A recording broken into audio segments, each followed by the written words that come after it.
ഇന്ന് ഉണ്ടാക്കുന്നത് കൊച്ചുങ്ങൾക്ക് സ്കൂളൊക്കെ വിട്ട് വരുമ്പോഴും അല്ലാതെ വീട്ടിലായിരിക്കുമ്പോഴൊക്കെ ഉണ്ടാക്കി കൊടുക്കാൻ പറ്റുന്ന വളരെ ഗുണമുള്ള നേന്ത്രപ്പഴം അല്ലെങ്കിൽ ഏത്തപ്പഴം നെയ്യിൽ പൊരിച്ച് കൊടുക്കുക.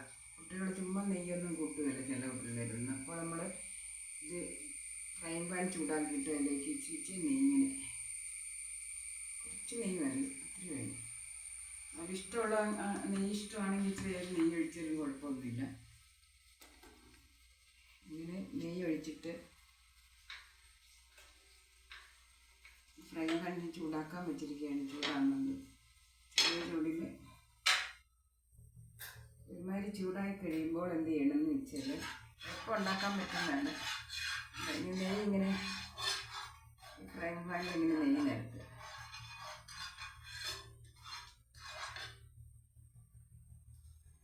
എന്നിട്ട് ചൂടാവുകയാകുമ്പോൾ ഈ പഴം ഇങ്ങനെ പൊളിച്ചിട്ട് ഇങ്ങനെ ചെറുതാക്കി ഒരുമാതിരി പഴുത്ത പഴം, ഒത്തിരി പഴുക്കണ്ട, ഇതിനേക്കാളും കുറച്ച് അതുകൊണ്ടാക്കി ഇങ്ങനെ ഇട്ട് കൊടുക്കും. ഭയങ്കര ടേസ്റ്റിയാണ്. എൻ്റെ പിള്ളേരൊക്കെ നല്ലപോലെ കഴിക്കുന്നുള്ളതാണ്. കൊച്ചുങ്ങൾക്ക് ഭയങ്കര ഗുണമുള്ള സാധനമാണ്. നല്ല പഴുക്കണ്ട, അപ്പോൾ ഒത്തിരി കനത്തിൽ വരികരുത്. ചൂടായി കഴിഞ്ഞാൽ പിന്നെ തീ നന്നായി കുറയ്ക്കണം.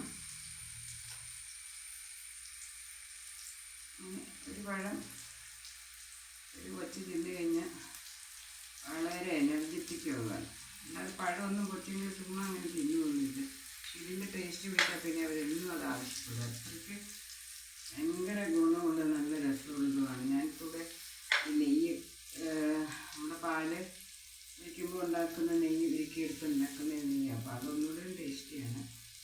അത് വേണമെന്നില്ല, ഇപ്പോൾ കടയിൽ നിന്ന് മേടിക്കുന്ന നെയ്യാണെങ്കിലും ഈ കണക്കിന് കറക്റ്റായിട്ട് അരിഞ്ഞിടുന്നു. പിന്നെ അരിഞ്ഞൊരു പഴമാണിത്. അരിഞ്ഞ് നിരത്തി അരിയിൽ നെയ്യടിക്കുമ്പോൾ അടി പിടിക്കുകയില്ല. പിന്നെ തീ അധികം കത്തിക്കരുത്.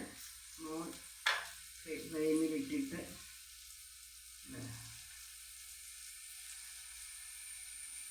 ഇതായി കഴിയുമ്പോൾ എല്ലാം ഓരോന്നോരോന്ന് തിരിച്ചിടും. ഇതിൻ്റെയൊക്കെ എല്ലായിടത്തും ഉള്ളതുകൊണ്ട് നല്ല എത്തിക്കുകയാണ്. ഇനിയിപ്പോൾ ആദ്യം ഇട്ടത് മുതൽ ഏകദേശം ഇങ്ങനെ ഒരു സൈഡ് നല്ല മഞ്ഞ കളറിലായി വരും. ഇങ്ങനെ തിരിച്ചിടുക. ഒട്ടിപ്പിടിക്കാതെയൊക്കെ ഇടണം. തീ അധികം കൂട്ടി വെക്കരുത്. കരിഞ്ഞാൽ പിന്നെ ഒരു രസമില്ലാതെയാവും. കരിയാതെ ഒരു പാകത്തിനായി കഴിഞ്ഞാൽ നല്ല ടേസ്റ്റിയാണ്. പെട്ടെന്നാകുകയും ചെയ്യും. പക്ഷെ അധികം വലിയ പഴുത്തതായിരിക്കണം, എന്നാൽ വലിയ പഴുപ്പും ആകണം. എന്നിട്ട് തീ നല്ല ആകുമ്പോൾ തീ കുറയ്ക്കുക. കരിയരുത്. കഴിഞ്ഞ് കഴിഞ്ഞാൽ പിന്നെ അതിൻ്റെ ടേസ്റ്റ് പോകും. എല്ലാം ഇങ്ങനെ ഒരു വശം നല്ല കളറായി. അപ്പോൾ അതിൻ്റെ അടുത്ത് ഒരു വശം മൂത്ത് തുടങ്ങി എന്നുള്ളതാണ്.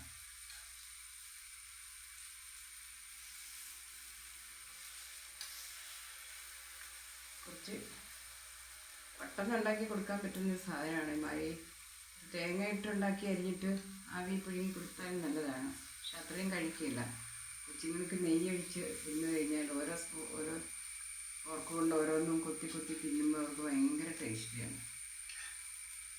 അപ്പോൾ പഴം ആവുകയും ചെയ്യും, നെയ്യും ആവും, പഴവും ആവും. അപ്പോൾ അത് വളരെ ഗുണമുള്ള സാധനമാണെന്ന് എല്ലാവർക്കും അറിയാവുന്നതാണ്. എല്ലാം ഒന്ന് മറിച്ചിട്ടു. വേണമെങ്കിൽ ഒന്നുകൂടെയൊക്കെ തിരിച്ചിടാമെന്ന് മാത്രമേ. റെഡിയായി കഴിഞ്ഞു. ഇത്രയും സമയം ഇതിനാണ്. ഇനിയിപ്പം മധുരം, ഇത് നല്ല മധുരമുള്ള പഴമാണ്. മധുരം ഇല്ലാത്താണെങ്കിൽ ലേശം പഞ്ചസാര വിലയിടുക. അല്ലെങ്കിൽ ചിലർക്ക് ചെറിയ ഉപ്പ്, കൊച്ചുങ്ങൾക്ക് വേണ്ട, എന്നാലും ചിലർക്ക് ചെറിയ ഉപ്പ് പൊടി ശകലം ഇട്ടാലും നല്ലതാണ് മധുരത്തിന് പോയി. ഇതിപ്പോൾ ഒന്നും ഇടണ്ട, നല്ല പഴുത്ത ഇതാണ്, നല്ല ടേസ്റ്റിയാണ്. പെട്ടെന്ന് കൊച്ചുങ്ങൾക്ക് ഉണ്ടാക്കി കൊടുക്കുക. വൈകുന്നേരത്തെ ഒരു ഭക്ഷണമാണ്. അപ്പം നല്ല വിറ്റാമിനുമാണ്. ഇതിനെടുത്ത് ഇത് മൂത്ത് കഴിഞ്ഞു. ഒന്നെങ്കിൽ ഇനിയിപ്പോൾ തിരിച്ചിട്ടാലും അതുപോലെ ഒന്നുകൂടെ ഒന്ന് വേണമെങ്കിൽ ആക്കാവുന്നതുള്ളത്. നെയ്യെല്ലാം അതിലേക്ക് ഒന്നുകൂടെ പിടിക്കാൻ വേണ്ടി. നെയ്യ് ഇച്ചിരി കൂടുതൽ വെച്ചതുകൊണ്ട് കുഴപ്പമില്ല, നെയ്യല്ലേ ഇത് വയറ്റി ചെന്നുകൊണ്ട് കുഴപ്പമില്ല. എല്ലാ ദിവസവും പഴം കൊടുക്കാൻ പറ്റില്ല, അടുപ്പിച്ചടുപ്പിച്ച് അല്ല 1-2 ദിവസങ്ങളിൽ കൊടുക്കാം. എന്നായാലും കൊച്ചുങ്ങൾ പിന്നെ പിടിച്ച് പറിച്ച് തിന്നുള്ളൂ, അത്രയ്ക്ക് ടേസ്റ്റിയാണെന്നുള്ള ഉറപ്പുള്ള കാര്യമാണ്. അപ്പോൾ എല്ലാം തന്നെ തിരിച്ചിട്ടു.